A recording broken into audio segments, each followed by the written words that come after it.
गुरु नहीं, उसकी साधना कभी सिद्ध नहीं हो सकती। सदगुरु हैं, उनका अपमान कर दिया, कभी साधना सिद्ध नहीं हो सकती। ये साधना का विघ्न है।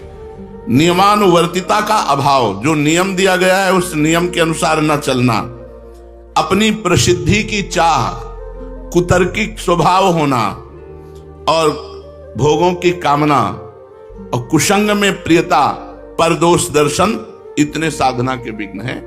अगर इन विघ्नों से बचा जाए तो हमारी साधना आगे बढ़ेगी। तो साधना में सहायक क्या है? दैन्यता।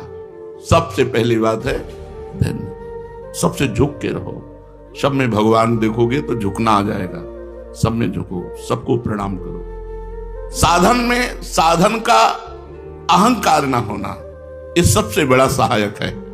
आप जो साधन कर रहे हो उसका अहम नहीं होना चाहिए, दैन्य होना चाहिए। और सच्ची बात है, सही साधना होगी तो आपका हृदय दैन्य हो जाएगा, डरेगा कहीं कोई अपराध न बन जाए जो मेरा साधन रुक जाए। और हृदय एकदम इतना लुजलुजा हो जाएगा कि कोई आपको प्रणाम करेगा तो आपको संकोच लगेगा।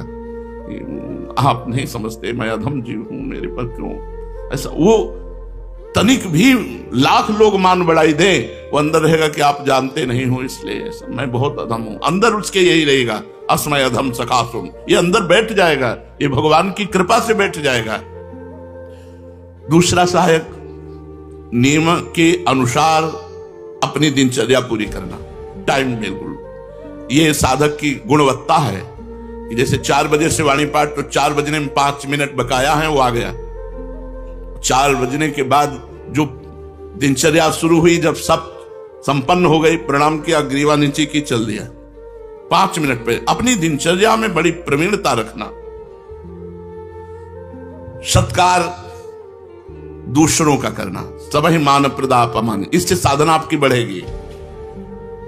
कुछ समय एकांतवास, सोने के अलावा, सोने में तो सब लोग एकांतवास करते हैं, सोने के अलावा, निद्रा के अलावा एकांतवास, जागृत अवस्था में शांत भाव से अपनी कुटिया में बैठ करके भजन करना, चाहे 2 घड़ी ही, 48 मिनट ही सही, पर एकांतवास जीवन में अत्यंत आवश्यक है।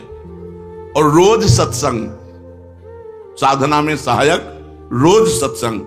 रोज सत्संग का मतलब है जैसे रोज झाड़ू पोछा लगे तो देखो कितना आंगन स्वच्छ रहेगा, ऐसे हृदय रूपी आंगन रोज सत्संग सुनने से नवीन उत्साह भर जाता है, स्वच्छ होने लगता है।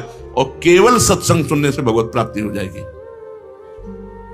भगवान ने कहा, व्रतांसि यज्ञ छंदांसि तीर्था नियमा यमा यथा वरुण सत्संगा सर्वसंगो पहो हिमाम। मैं बड़े बड़े व्रत से, नियम से, तीर्थ यातन से